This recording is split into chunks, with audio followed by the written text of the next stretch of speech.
beauty behind me I walk. In beauty below me I walk. In beauty all around me I walk. It is beautiful indeed. It is beautiful indeed.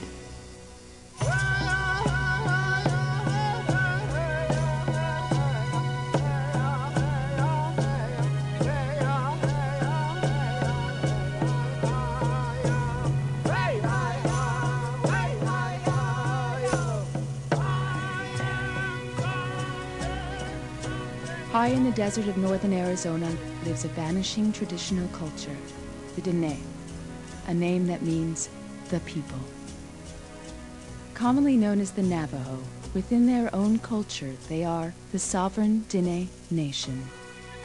They are a matriarchal society whose ancestors lived in this region hundreds of years before Europeans set foot on American soil.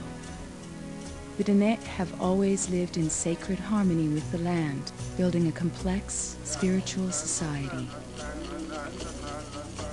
But the traditional Diné have been crying out for generations, pleading for intervention, as their culture now faces extinction. As though we are the children of our Mother Earth, and how she feeds us is causing the whole thing. We're going through suffering from everything that what the BIA is doing to my nation. Scores of scholars and non-governmental organizations insist that the United States government has been waging a long-term campaign of genocide against the Diné. In 1863, they were forced to relocate in what was known as the longest walk. Thousands died as their captors neglected to shelter, clothe, and feed them. The Diné were incarcerated into concentration camps. Later, Adolf Hitler would use these U.S. designs in Nazi Germany. Eventually, the U.S. government put them in a reservation a fraction of the size of the land they once occupied. The area designated for them to live has been changing ever since. Today you see all Indians all over the land, all saying the same thing. This is our homeland. This is our birthright. They don't want any white man comes in here and tell us that you have to divide this up this way or that way. The white man doesn't own this land. Just because he has a gun, he said, I took your land. Over the following decades, the United States government created various puppet tribal councils, which granted energy companies access to the vast wealth of minerals lying beneath the reservations.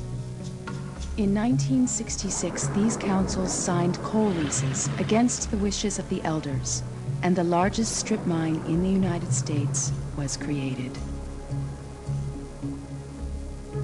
For traditional Diné, this rape of the land would be a continuation of the war on their people.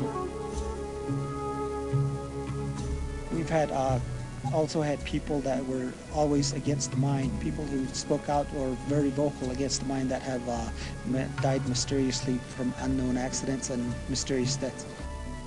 The Diné believe that every part of the earth is sacred, our mother, that the coal is her liver and should remain in the ground.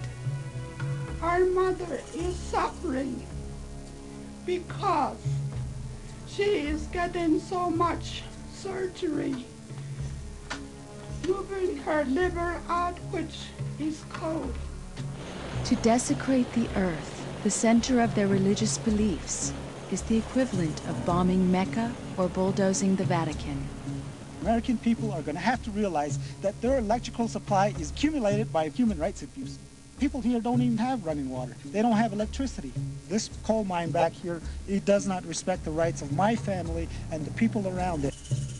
In order for the mining company to get the coal, in 1974, President Gerald Ford signed Public Law 93531 while on a skiing holiday, thus beginning the relocation of over 14,000 Diné.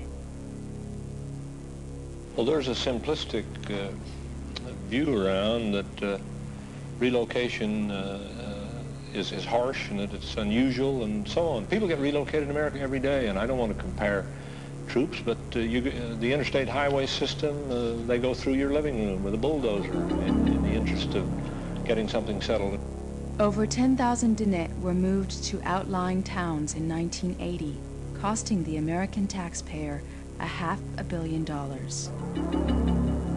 There is no word for relocation in Diné. To relocate is to disappear, never to be seen again. 25% of the first group who were relocated died within 6 years.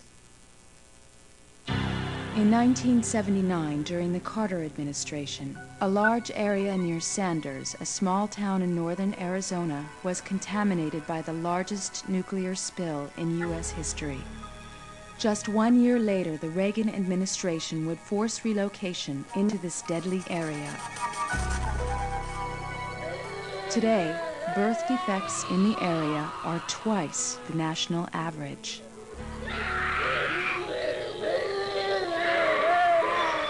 Radiation contamination and its effects are not new to the Diné.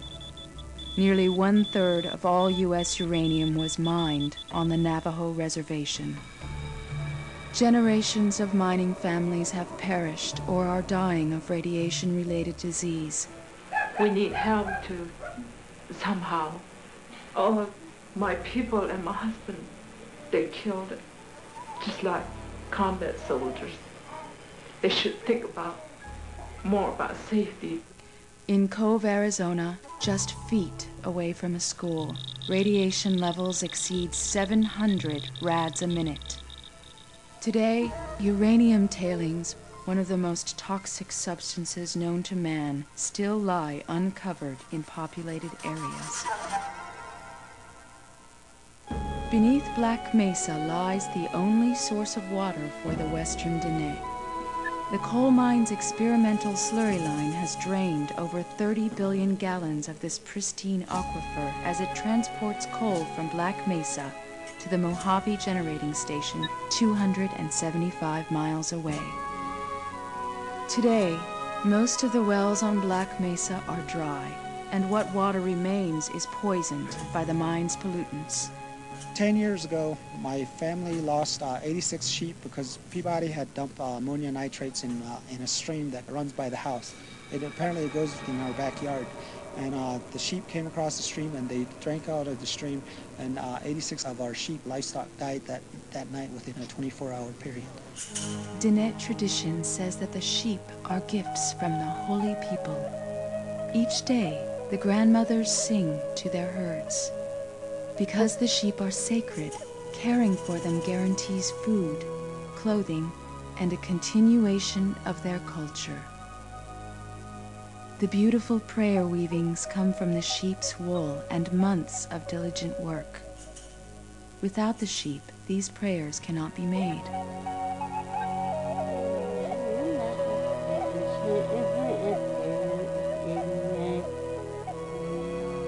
Government officials are reducing Diné herds by up to 90%.